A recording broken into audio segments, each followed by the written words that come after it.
As Dayton and El Paso mourn the victims of this weekend's mass shootings, President Trump is trying to shift blame from firearms towards mental health.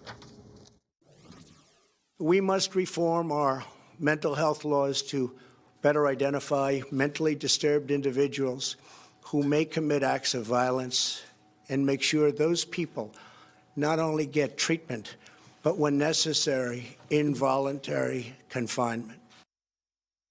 The American Psychiatric Association published a statement on Monday saying it disputes the link between gun violence and mental illness. It reads in part, "It is important to note that the overwhelming majority of people with mental illness are not violent and are far more likely to be victims of violent crime than perpetrators of violence." Joining us now, Dr. Renee Binder, former president of the American Psychiatric Association. Dr. Binder, thank you for being with us. The president and other politicians often connect mass shootings with mental illness. Your first reaction when you hear that sort of analysis? It is wrong, and that sort of statement does a lot of harm to the many people who do suffer from mental illness. Isn't it clear that the perpetrators of these crimes are mentally disturbed, though? Why is it a problem to connect shootings to mental illness? What's the problem there? So the problem is that it increases the stigma that people who have mental illness already have, and it leads to shame, rejection by society, discrimination in employment and housing.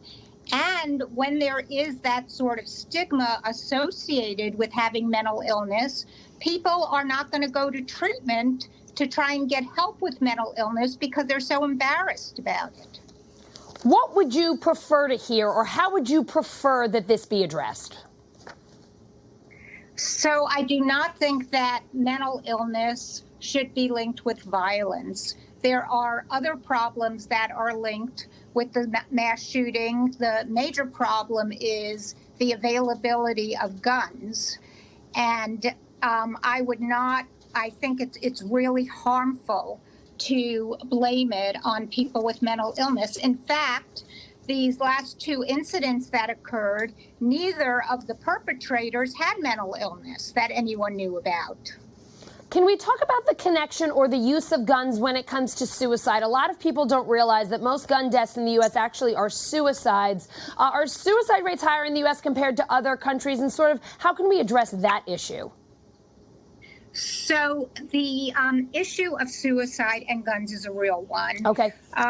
Suicide is the 10th leading cause of death in the United States. And for people between the ages of 10 and 34, it's the second leading cause of death.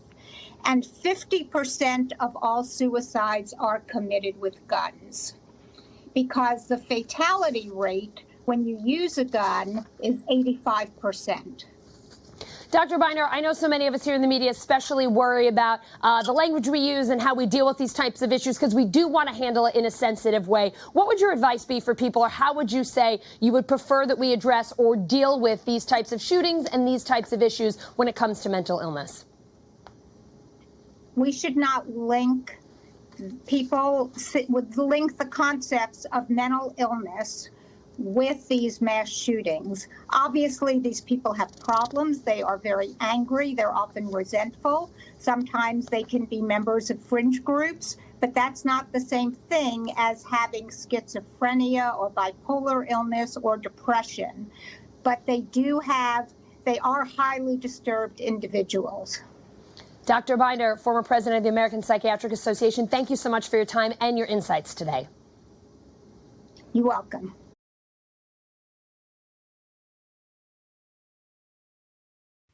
Hey, NBC News viewers, thanks for checking out our YouTube channel. Subscribe by clicking on that button down here, and click on any of the videos over here to watch the latest interviews, show highlights, and digital exclusives. Thanks for watching.